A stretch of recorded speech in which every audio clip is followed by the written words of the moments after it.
চরম দাবদাহে পুড়ছে বাংলা। শুক্রবার পর্যন্ত দক্ষিণবঙ্গে তাপপ্রবাহের সতর্কবার্তা দিয়েছে হাওয়া অফিস। তবে পশ্চিম মেদিনীপুর, ঝাড়গ্রাম, পুরুলিয়ায় চরম তাপপ্রবাহের সতর্কতা রয়েছে। তবে এর মাঝে বৃষ্টির কি কোনো খবর রয়েছে, নাকি এই তাপমাত্রা আরো বাড়বে? বিস্তারিত বলবেন আমাদের সঙ্গে রয়েছেন আমাদের প্রতিনিধি। তার আগে আপনাদের জানিয়ে রাখি যে পশ্চিম বর্ধমান, বীরভূমের চরম তাপপ্রবাহের সঙ্গে লু বইবে বলেও জানা যাচ্ছে এবং স্বাভাবিকের থেকে 4 থেকে 7 ডিগ্রি তাপমাত্রা বেশি থাকবে এবং 41 ডিগ্রি দোরগোড়ায় কলকাতার তাপমাত্রা থাকবে বলেও জানা যাচ্ছে। তবে কলকাতায় সর্বোচ্চ তাপমাত্রা আরো বাড়বে এবং সোমবার, মঙ্গলবার হালকা বৃষ্টির সম্ভাবনা রয়েছে বলে হাওয়া অফিস জানিয়েছে। বিস্তারিত জানবো, আমাদের সঙ্গে রয়েছেন আমাদের প্রতিনিধি শাশ্বতী রায়। শাশ্বতী, আবহাওয়া দপ্তর সূত্রে কি খবর রয়েছে? এই দাবদাহ কি চলতেই থাকবে, নাকি কোনো বৃষ্টির সম্ভাবনা রয়েছে, নাকি আরো বাড়বে এই তাপমাত্রা?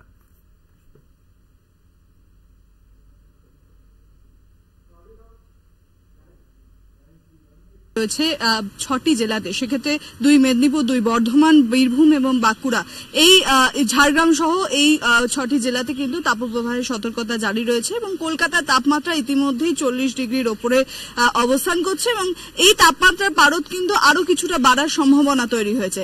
তবে আগামী শুক্রবার পর্যন্ত, অর্থাৎ 27 তারিখ পর্যন্ত বৃষ্টির কোনো সম্ভাবনা শহর কলকাতার এবং তার পার্শ্ববর্তী অংশে কিন্তু নেই। সেক্ষেত্রে বৃষ্টি জারি থাকছে উত্তরবঙ্গে এবং উপকূলবর্তী জেলা ঝাড়গ্রাম, পশ্চিম মেদিনীপুর এবং তার সঙ্গে সঙ্গে জারি থাকছে বৃষ্টির যে সম্ভাবনা সেটি উত্তরবঙ্গে কিন্তু লাগাতার বৃষ্টি চলছে এবং সাময়িকভাবে উত্তরবঙ্গের 5 জেলাতে তাপমাত্রার প্রভাবও সেভাবে পড়েনি। আলিপুরদুয়ার, জলপাইগুড়ি, দার্জিলিং, কালিম্পং এবং কোচবিহার, এই জেলাগুলিতে কিন্তু এখনো পর্যন্ত বৃষ্টি জারি রয়েছে। তবে আজকে থেকে কিছুটা পরিবর্তন, ধীরে ধীরে উত্তরবঙ্গের নিচের দিকে যে জেলাগুলো রয়েছে, 2 দিনাজপুর সহ একাধিক জেলায়, সেই জেলাগুলিতেও কিন্তু তাপপ্রবাহের প্রভাব পড়তে চলেছে। অর্থাৎ সারা রাজ্য জুড়েই কিন্তু এক দাবদাহ পরিস্থিতি এবং সেটি জারি থাকবে আগামী 1 সপ্তাহ যাবৎ এবং বৃষ্টির যে সম্ভাবনা সেটি শুধুমাত্র উপকূলবর্তী কয়েকটি জেলাতে, যার প্রভাব কিন্তু সম্পূর্ণ রাজ্যে পড়বে না।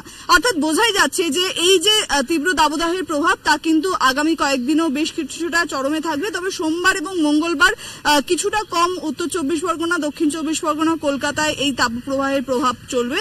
সেক্ষেত্রে কমলা সতর্কতা জারি রয়েছে বাকি অংশগুলিতে। গাঙ্গেয় পশ্চিমবঙ্গের উপর কোনোভাবেই কোনো বৃষ্টির ভ্রুকুটি নেই, সেরকমই আপডেট দিচ্ছে আলিপুর আবহাওয়া দপ্তর আজকে। এবং সেখান থেকে যে ঘূর্ণাবর্ত তৈরি হয়েছিল এবং যার জেরে প্রচুর পরিমাণে বঙ্গোপসাগর থেকে জলীয় বাষ্প দক্ষিণবঙ্গে প্রবেশ করার সম্ভাবনা ছিল, তার জেরে শুধুমাত্র দক্ষিণবঙ্গের 3 জেলাতে 2 দিন বৃষ্টির সম্ভাবনার কথা জানানো হচ্ছে।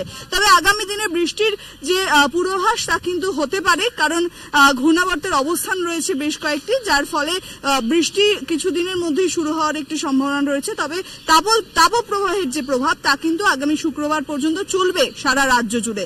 সেক্ষেত্রে উত্তরবঙ্গের কয়েকটি জেলা বাদ দিলে সমস্ত রাজ্য জুড়েই এই তীব্র গরমের যে কষ্ট তা কিন্তু বজায় থাকছে। যে রেকর্ড দেখা যাচ্ছে তাতে দেখা যাচ্ছে 1980 সালে কলকাতা শহরের তাপমাত্রা 41 ডিগ্রির ওপরে উঠেছিল এবং সেই তাপমাত্রার পারদ আবারও বেশ কিছুটা চলেছিল 2016 এবং 2014 সালে। তবে এখনো পর্যন্ত শহর কলকাতার তাপমাত্রা 41 পেরায়নি, 41-এর কাছাকাছিতে অবস্থান করছে। গতকালও দেখা গেছে তাপমাত্রা পারদ ছিল 40.8 এবং আজকে শহর কলকাতার তাপমাত্রা 40.2। অর্থাৎ বোঝাই যাচ্ছে যে রেকর্ড অতিক্রম না করলেও দাবদাহ বজায় থাকছে শহর কলকাতায়। সুদীপ্ত, ধন্যবাদ তোমাকে শাশ্বতী। একেবারে এই দাবদাহ কিন্তু জারি রয়েছে, তো দাবদাহ কিন্তু দিনের পর দিন বাড়তেই থাকছে। কলকাতাতেও কিন্তু এই তাপপ্রবাহ বাড়ছে। কাজে এই তাপপ্রবাহ যখন বাড়ছে সেখানে কিন্তু কোনো বৃষ্টির কোনো সম্ভাবনা নেই। কাজে প্রয়োজনের বাইরে যাবেন না এবং দাবদাহ কিন্তু বাড়তেই থাকছে। সংবাদ সারাদিন এখন এই পর্যন্তই। দেখতে থাকুন কলকাতা টিভি, রাত দিন 7 দিন।